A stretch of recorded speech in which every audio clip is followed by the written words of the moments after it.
खुद पर ध्यान दो, लोगों पर नहीं। कहानी का नाम आईना और भीड़। एक गांव में आरव नाम का एक लड़का रहता था।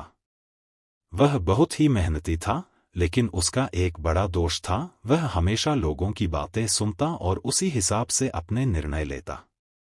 जब वह कुछ नया करने की सोचता तो गांव वाले कहते, अरे ये तेरे बस की बात नहीं है, और आरव उनका कहा मानकर पीछे हट जाता। कभी वह खेती शुरू करता, लोग मजाक उड़ाते, कहाँ से किसान बनेगा तू, और वह फिर रुक जाता। धीरे धीरे आरव निराश रहने लगा। उसे लगने लगा कि वह कुछ नहीं कर सकता।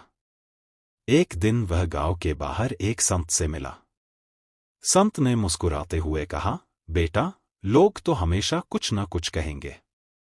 तू कभी भी सफल नहीं हो पाएगा अगर तू हर किसी की रहेगा। आरव ने पूछा, तो मैं क्या करूं? संत ने एक आईना निकालकर दिया और कहा, इस आईने में देखो, ये तुम हो। ये ही तुम्हारा सबसे बड़ा आलोचक और सबसे अच्छा मार्गदर्शक है। जब तक तुम खुद को नहीं पहचानोगे और खुद पर विश्वास नहीं करोगे, तब तक तुम कुछ नहीं कर सकते। उस दिन के बाद आरव ने एक निर्णय लिया। अब वह केवल खुद पर ध्यान देगा और लोगों की बातों को अपने रास्ते की रुकावट नहीं बनने देगा। वह मेहनत करता गया, असफलता मिली, लेकिन उसने हार नहीं मानी। धीरे धीरे उसकी मेहनत रंग लाई। उसने खेती में नया प्रयोग किया, फसल अच्छी हुई, और कुछ वर्षों में वह पूरे जिले में सफल किसान के रूप में जाना जाने लगा।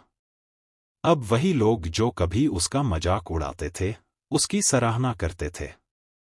शिक्षा: जब तक हम खुद पर ध्यान नहीं देते और अपने फैसले खुद नहीं लेते, तब तक हम लोगों की सोच के गुलाम बने रहते हैं। जीवन में बदलाव लाना है तो खुद की सोच बदलनी होगी, क्योंकि परिवर्तन बाहर नहीं, भीतर से शुरू होता है। खुद पर ध्यान दो, लोगों पर नहीं, क्योंकि यह जीवन तुम्हारा है, किसी और का नहीं।